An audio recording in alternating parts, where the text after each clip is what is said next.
ಏನ್ ಮಾಡೋದು ಬಹಳ ಪ್ರಶ್ನೆಗಳು ಬರುತ್ತಲ್ಲ, ಅದು ನನಗೆ ಬಹಳ ಖುಷಿ ಇದೆ. ಅದು ಬಹಳ ಎಚ್ಚರಿಕೆಯಿಂದ ಇರುತ್ತೆ, ಇನ್ನೂ ಜಾಸ್ತಿ ಕೆಲಸ ಮಾಡೋ ಕಡೆ ಫೋಕಸ್ ಮಾಡ್ತೀನಿ. ಬಟ್ ಏನಕ್ಕೆ ನಾನು ಮೇಜರ್ ಆಗಿ ಕರೆಕ್ಟ್ ನಾನು ಇನ್ನೊಂದು ವಿಷಯಗಳ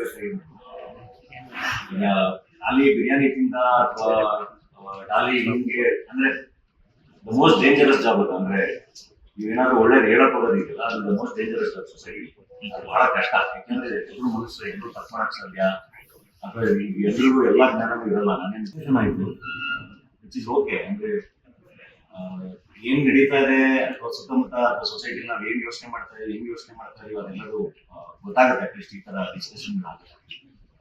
ಏನು ಅಂದ್ರೆ ಖಾಲಿ ಧನಂಜಯ್ ಬಿರಿಯಾನಿ ತಿಂದ ಅನ್ನೋದು ಇಸ್ ಫೈನ್. ಅದು ಲಿಂಗಾಯತರೆಲ್ಲರೂ ಬಿರಿಯಾನಿ ತಿಂತಾರ, ಮಾಂಸ ತಿಂತಾರ, ಅಲ್ಲಿಂದ ಬ್ರಾಹ್ಮಣರೆಲ್ಲರೂ ಮಾಂಸ ತಿಂತಾರ ಅಂತ ಸಮುದಾಯಗಳನ್ನೆಲ್ಲ ಎಡ್ಕೊಂಡ್ಬಿಟ್ಟಿರೋದ್ರಿಂದ ಅದು I think that was not needed ಅಂತ ಅನ್ಸುತ್ತೆ. ಖಾಲಿ ಧನಂಜಯ್ ತಿಂತಾನ ಓಕೆ, ನಾನೇನಾದ್ರು ಮಾಡ್ತೀನಿ ಓಕೆ, ಖಾಲಿ ಹಿಂಗ್ ಮಾಡಿದ್ರೆ ಓಕೆ. ನನ್ನ ಬಗ್ಗೆ ಡೆಫಿನೆಟ್ಲಿ ಯಾವ್ದಾದ್ರು ಪ್ರಶ್ನೆ ಕೇಳ್ಬೋದು, ನೀವು ಏನ್ ತಿಂತೀರಾ, ಏನ್ ಮಾಡ್ತೀರಾ ಅಂತ ಕೇಳಿದ್ರೆ ನಾನು ಬಹಳ ಖುಷಿಯಾಗಿ ಆನ್ಸರ್ ಮಾಡ್ತೀನಿ. ಅದಕ್ಕೆ ಬೇರೆ ಬೇರೆ ಬೇರೆ ಬೇರೆ ಆಂಗಲ್ಗಳು ಕೊಟ್ಟು ಅದನ್ನ ಫಸ್ಟ್ ಸೋಷಿಯಲ್ ಮೀಡಿಯಾದಲ್ಲಿ ತಗೋತೀನಿ. But I have to thank, ಅಂದ್ರೆ ನಿಮ್ಗೆ ಎಲ್ಲರೂ ಬಹಳ ಥ್ಯಾಂಕ್ಸ್ ಹೇಳ್ಬೇಕು. ಅದನ್ನ ಬಹಳ ಚೆನ್ನಾಗಿ ಅದನ್ನ ಕ್ಯಾರಿ ಮಾಡಿದ್ವಿ, ಬಹಳ ಚೆನ್ನಾಗಿ ಪ್ರಶ್ನೆಗಳನ್ನ ಕೇಳಿದ್ರೆ ಬಹಳ ಚೆನ್ನಾಗಿ ಅದು ಅವ್ರವ್ರ ಆಯ್ಕೆ ಅನ್ನೋದನ್ನ ಬಹಳ ಚೆನ್ನಾಗಿ ಅದನ್ನ ಹೇಳಿದ್ವಿ. ಅಂದ್ರೆ ಇನ್ನೊಬ್ರೊಬ್ರು ಕಮೆಂಟ್ಸ್ಗಳು ಅದನ್ನ ನೋಡಿದ್ರು, ಬಟ್ ಇಷ್ಟು ದೊಡ್ಡದಾಗುತ್ತೆ ಅಂತ ಇನ್ನು. ಬಟ್ ಒಂದ್ ಕಡೆ ಅದು ಹಂಗ್ ನೋಡ್ರಿ, ಟಗರುಪಲ್ಯ ಸಿನಿಮಾದಲ್ಲಿ ಟಗರುಪಲ್ಯ ಅಂತ ಸಿನಿಮಾನೇ ಮಾಡಿದ್ವಿ, ನಾನೇ ಪ್ರೊಡಕ್ಷನ್ ಮಾಡಿದ್ವಿ. ನನಗೆ ಸಬ್ಜೆಕ್ಟ್ ಬಹಳ ಇಷ್ಟ ಆಯ್ತು. ಅಂಡ್ ನಾನೇ ಹಾಡು ಕೂಡ ಬರ್ತೀನಿ, ಅಂದ್ರೆ ಊಟದ ಬಗ್ಗೆನೇ ಬರ್ತೀನಿ. ನನ್ನ ರುಚಿ ನಂದು, ನಿನ್ನ ರುಚಿ ನಿನ್ನ ಅಂತಾನೆ ಬರ್ತೀನಿ. ಅಂದ್ರೆ ಚಂದ ಕೋಳಿ ಸಾರು ಅಷ್ಟೇ ಚಂದ ಕೀರು, ನನ್ನ ರುಚಿ ನಂದು, ನಿನ್ನ ರುಚಿ ನಿಂತು. ಚಂದ ಸುತ್ತ ನೀನು ಅಷ್ಟೇ ಚೆನ್ನಾಗಿತ್ತು, ನನ್ನ ರುಚಿ ನಂದು, ನಿನ್ನ ರುಚಿ ನಿಂತು. ಹಸಿವು ದೇವರಲ್ವ, ಹಸಿರು ದೇವರಲ್ವ, ರುಚಿಯು ದೇವರಲ್ಲವೇ ಅಂತ. ಏನೇ ಇಷ್ಟ ಅಂದ್ರೆ ಕೂಡ ಚೆನ್ನಾಗಿ ತಿಂತೀನಿ. ಅಂಡ್ ನಾನೊಬ್ಬ ಕಲಾವಿದ, ನನ್ಗೆ ಬಹಳ ಪ್ರೀತಿಯಿಂದ ಬಹಳ ಜನ ಓದ್ತಾರೆ, ಎಲ್ಲದನ್ನು ಆಫರ್ ಮಾಡ್ತಾರೆ. ನನ್ಗೆ ಅದನ್ನ ಆ ಪ್ರೀತಿನ ರಿಜೆಕ್ಟ್ ಮಾಡಿ ಅಭ್ಯಾಸ ಇದೆ. ನಾನು ಬಹಳ ಚೆನ್ನಾಗಿ ಅದನ್ನ ಅಕ್ಸೆಪ್ಟ್ ಮಾಡ್ತೀನಿ. ಸುಮ್ಮನಾಗಿರೋಣ, ಸಂಬಂಧಗಳನ್ನ ಸೆಲೆಬ್ರೇಟ್ ಮಾಡೋಣ ಅಂತಾನೆ ಹೇಳಿರೋದು ನಾನು ಎಲ್ಲಕ್ಕೆ. ಸಂಬಂಧಗಳನ್ನ ಸೆಲೆಬ್ರೇಟ್ ಮಾಡೋಣ, ಎಲ್ಲರೂ ಚೆನ್ನಾಗಿರೋಣ ಅನ್ನೋ ವಿಷಯಗಳನ್ನ ಹೇಳಿದೀನಿ. ಯಾರು ತೊಂದರೆ ಕೊಡೋದು ಬೇಡ, ದ್ವೇಷ ಮಾಡೋದು ಬೇಡ ಅಂತ ಹೇಳಿದೀನಿ.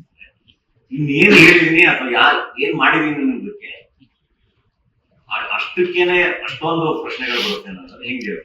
ಒಂದು ಜನ ಎಕ್ಸ್ಪೋರ್ಟ್ ಇಂಟೆನ್ಷನ್ಸ್ ಇತ್ತು ಏನೋ, I don't know, but I am not affected. ಮೊದಲೆಲ್ಲ ನಮ್ಗೆ ಬಹಳ ಎಫೆಕ್ಟ್ ಆಗೋದು. ಇವಾಗ ಐ ನೋ, ಅಂದ್ರೆ ನಾವು ಸರಿಗಿದ್ದಾಗ ಅದ್ರ ಬಗ್ಗೆ ತುಂಬಾ ತಲೆ ಕೆಡಿಸ್ಕೊಳ್ಳೋ ಅವಶ್ಯಕತೆ ಇಲ್ಲ ಅಂತ. ಸೊ ಹಂಗಾಗಿ ಆರಾಮಾಗಿದೆ. ಹಂಗ್ ನೋಡಿದ್ರೆ ನನ್ನ ಬಗ್ಗೆ ಕೇಳಬೇಕು ಅಂದ್ರೆ ಐ ಬಿ ವೆರಿ ಓಪನ್. ನಾನು ಖಾಲಿ ಧನಂಜಯ್ ಏನೇನ್ ಮಾಡ್ತಾರೆ ಏನ್ ಮಾಡಲ್ಲ ಅಂತ ಕೇಳಿದ್ರೆ ದಟ್ಸ್ ಮೈ ನನ್ನ ಪರ್ಸನಲ್ ಚಾಯ್ಸ್. ಅದು ನನ್ನ ಊಟ, ನನ್ನ ತಿಂಡಿ, ನನ್ನ ಚಟಗಳು ಇಲ್ಲ. ಬೇರೆ ಯಾರಿಗೂ ತೊಂದರೆ ಕೊಡ್ತಲ್ಲ, ಏನ್ ಮಾಡೋದು ತಪ್ಪಲ್ಲ ಅಂತ ನಂಬ್ತೀನಿ. ನನ್ನಿಂದ ಯಾರಾದ್ರೂ ಡಿಸ್ಟರ್ಬ್ ಆಗ್ತಿದ್ರೆ ಅದು ತಪ್ಪಾಗುತ್ತೆ. ನನ್ನ ಪ್ರೊಡಕ್ಷನ್ ಎಲ್ಲ ಸಿನಿಮಾಗಳು ಸಕ್ಸಸ್ಫುಲ್. ನಾನೇನು 100 ಕೋಟಿ ವ್ಯಾಪಾರ ಮಾಡಿರೋ ಹೀರೋ ಅಲ್ಲ. ನಾನೇ ಒದ್ದಾಡ್ಕೊಂಡು ನಾನು ಬಂದು ಪ್ರೊಡಕ್ಷನ್ ಶುರು ಮಾಡಿ ಅದರಲ್ಲಿ ಈ ಇಯರ್ ಇಂಡಸ್ಟ್ರಿಯಲ್ಲಿ ಒಂದು 10 ಜನ ನಿರ್ದೇಶಕರು ಕೆಲಸ ಮಾಡಿರ್ತಾರೆ, 100 ಜನ ಕಲಾವಿದರು, ಕಾರ್ಮಿಕರುಗಳು ಕೆಲಸ ಮಾಡಿರ್ತಾರೆ. ಅಂಡ್ ನಾನೇನೋ ಒಂದು ಬೇರೆ ಏನೋ ಒಂದು ಓದಾಡ್ತಾ ಇದೀನಲ್ಲ, ಬೇರೆ ಏನೋ ಒಂದು ಕೆಲಸ ಮಾಡ್ತಾ ಇದೀನಲ್ಲ, ಕಾಂಟ್ರಿಬ್ಯೂಟ್ ಮಾಡ್ತಾ ಇದೀನಲ್ಲ, ಅದೊಂದು ಬಿಸ್ನೆಸ್ ಹೌದು. ಬಟ್ ಇಂಡಸ್ಟ್ರಿಯಲ್ಲಿ ನಾನು ವಾಪಸ್ ಇಲ್ಲ ಇನ್ವೆಸ್ಟ್ ಮಾಡಿ ಏನೋ ಮಾಡ್ತಾ ಇದೀನಲ್ಲ, ಒಂದು ಇಷ್ಟು ಜನ ಸೇರ್ಕೊಂಡು ಏನೋ ಕೆಲಸ ಮಾಡ್ತಾ ಇದಾರಲ್ಲ, ವಾಟ್ ಎವರ್ ದ ರಿಸಲ್ಟ್ಸ್ ಏನ್ ಬರುತ್ತೆ ನನಗೂ ಗೊತ್ತಿಲ್ಲ. ಬಟ್ ರಿಸ್ಕ್ ತಗೋತಾ ಇದೀನಲ್ಲ, ಅದ್ರ ಬಗ್ಗೆ ಮಾತುಕತೆಗಳಾಗಬೇಕು. ನಾನು ಏನ್ ಮಾಡ್ತಾ ಇದೀನಿ, ಏನ್ ಕೆಲಸ ಮಾಡ್ತಾ ಇದೀನಿ, ಇದು ನಾನು ಹೇಳ್ತಿರೋದು as a producer and speaking. Actor ಆಗಿನೂ ಕಂಟಿನ್ಯೂಸ್ ಸಿನಿಮಾಗಳು ನಡೀತಾ ಇದೆ. ಇದು ಬೈ ಜೂನ್ಗೆ 2 ವರ್ಷ ಗ್ಯಾಪ್ ಆಗುತ್ತೆ. ನಾನು ಯೂಶಲಿ ಗ್ಯಾಪ್ ತಗೊಂಡಿರ್ಲಿಲ್ಲ.